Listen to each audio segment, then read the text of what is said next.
తెలంగాణలో కాంగ్రెస్ ప్రభుత్వం రూపొందించిన రుణమాఫీ విధానం సరిగా లేదని సిపిఎం పోలిట్ బ్యూరో సభ్యుడు బివి రాఘవులు అభ్యంతరం వ్యక్తం చేశారు. రుణమాఫీ మార్గదర్శకాలను మార్పులు చేయాలని కోరారు. కౌలు రైతులకు రుణమాఫీ ఇవ్వకుండా చేస్తే పథకం వృధానని తెలిపారు. రైతు మిత్రలో చిన్న సన్నకారు రైతులకు వర్తించకపోవడం సరికాదని అభిప్రాయం వ్యక్తం చేశారు. పోడు వ్యవసాయం చేసుకునే రైతులకు కూడా రుణమాఫీని వర్తింపజేయాలని రాఘవులు డిమాండ్ చేశారు. ఈ కార్యక్రమాన్ని అమలు చేయడానికి పూనుకున్నందుకు మేము సంతోషాన్ని వ్యక్తం చేస్తున్నాం.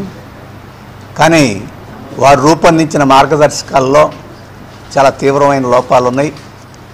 ఎవరికైతే ఉద్దేశించి రుణమాఫీ చేస్తున్నారో వారిలో అత్యంత పేదలు, అత్యంత బలహీనులు అయిన వారికి ఈ రుణమాఫీ వర్తించకుండా ఈ మార్గదర్శకాలు ఉన్నాయి. ఉదాహరణకి కౌలుదారులకి ఎవరికి ఈ రుణమాఫీ వర్తించడం లేదు.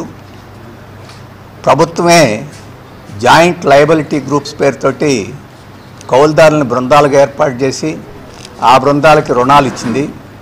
వారికి ఇప్పుడు ఈ పథకం వర్తించదని చెప్పేసి ప్రభుత్వం చెప్తుంది.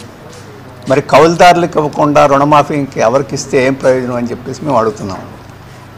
రైతుల్లో అత్యంత బలహీన తరగతి కౌలుదారులు, వాళ్ళకు వర్తించకుండా ఈరోజు రుణమాఫీ చేస్తే అది పేద రైతులను ఆదుకున్నట్టు కాదు.